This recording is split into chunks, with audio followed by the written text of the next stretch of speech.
Sebuah game VR populer yang menyapu dunia. Beberapa orang menemukan bahwa mereka dapat memasuki game melalui cara lain. Dapatkah mereka membawa keterampilan yang diperoleh dalam game kembali ke kehidupan nyata?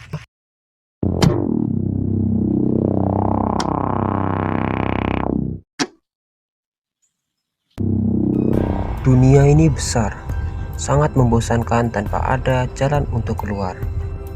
Game hanya satu-satunya cara untuk keluar. Di dunia fantasi, kau bisa hidup bebas, benar-benar hidup. Yang paling mengagumkan adalah perang dan sihir. Memiliki teman terbaik, memiliki rekan elit yang ada setiap kali dibutuhkan. Tapi, pernahkah kamu berpikir saat game menginvasi realita dan dua dunia saling terhubung? Saat manusia memasuki dunia game, bagaimana kelihatannya? Serta para monster akan membuatmu gemetar.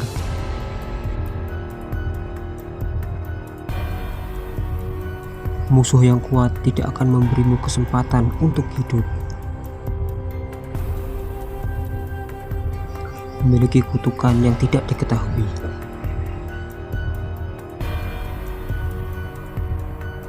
Serta kematian akan selalu menunggumu dalam pertempuran.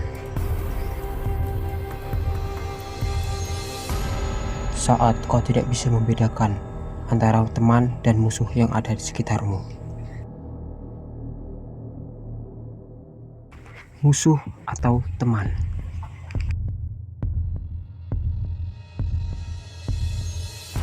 Siapakah dalang dari semua ini?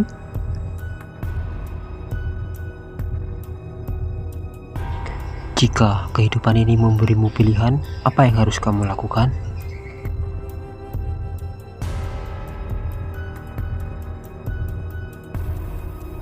Kenyataan, ilusi, menarik, dan mendebarkan. Era baru telah menunggumu.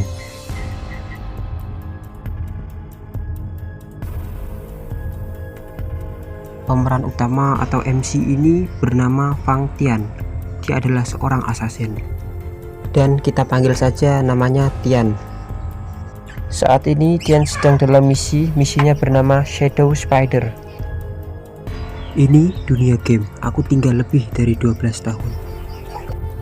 12 tahun lalu, aku ditarik masuk ke dalam game virtual ini.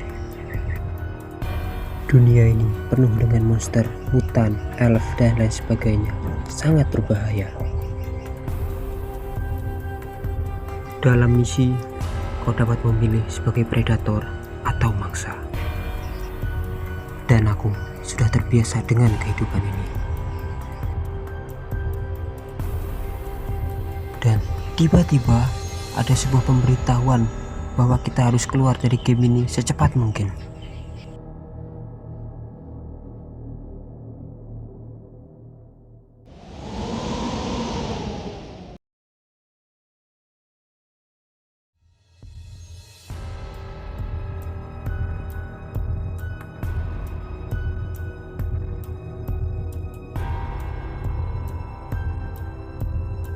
Dan mendapat notifikasi berhenti dari game. Pemberitahuan misi. Waktu permainan telah menghabiskan 112.129 jam dan 23 menit atau selama 12 tahun. Dan bersiaplah untuk ditransfer ke dunia nyata.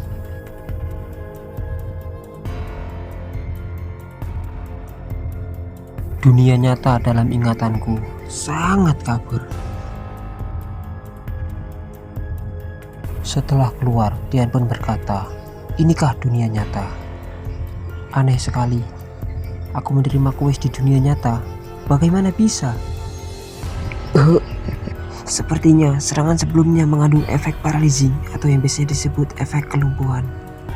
Ketika Tian sedang duduk santai, dan tiba-tiba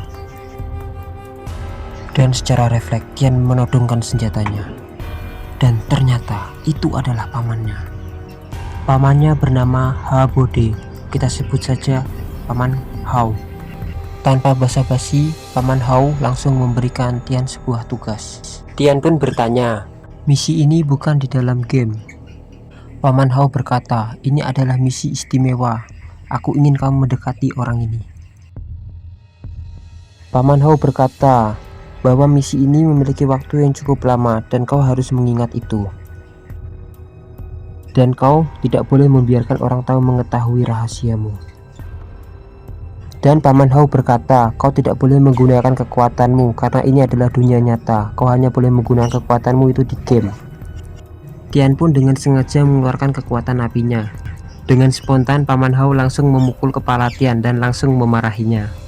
Paman Hao juga menyuruh Tian untuk mengganti pakaiannya. Paman Hao juga mengajak Tian untuk keluar.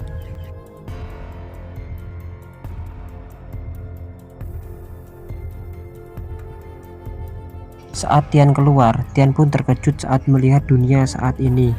Paman Hao berkata, sejak kecil kau hidup di dunia game, ini pertama kalinya kau melihat dunia nyata. Paman Hao lalu bertanya, apakah kau gugup? Dengan spontan Tian pun menjawab iya.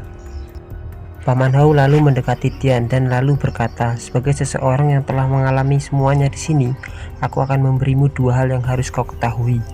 Sambil mencubit pipi Tian, Paman Hao berkata, yang pertama, kalau kau sedang gugup, tersenyumlah.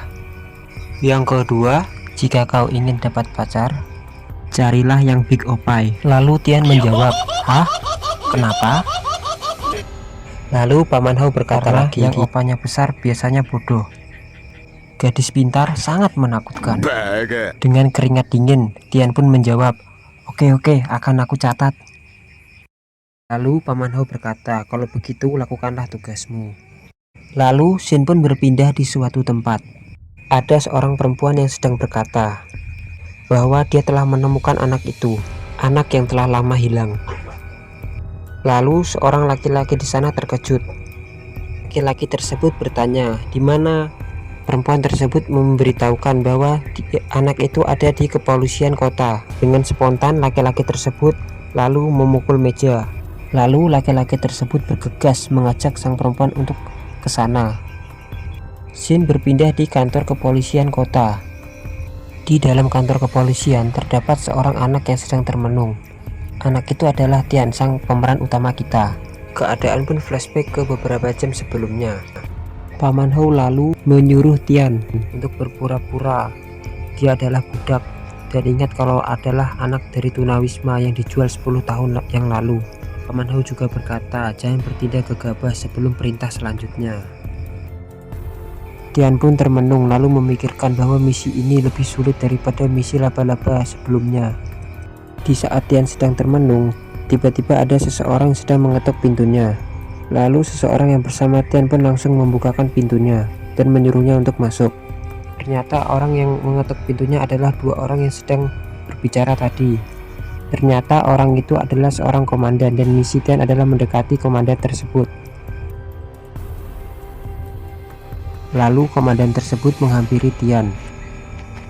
Ketika komandan itu ingin menyentuh bahu Tian, refleks Tian langsung menepuk tangan dari komandan. Lalu komandan tersebut berkata, jangan takut, aku adalah teman dari ayahmu. Lalu mengajak Tian untuk pulang bersamanya. Lalu Tian pun menjawab, oke, segitu aja cerita di part kali ini. Kalau ada salah kata atau pengucapan, saya minta maaf. Kalau teman-teman suka, bantu support channel ini agar bisa menghibur kalian semua.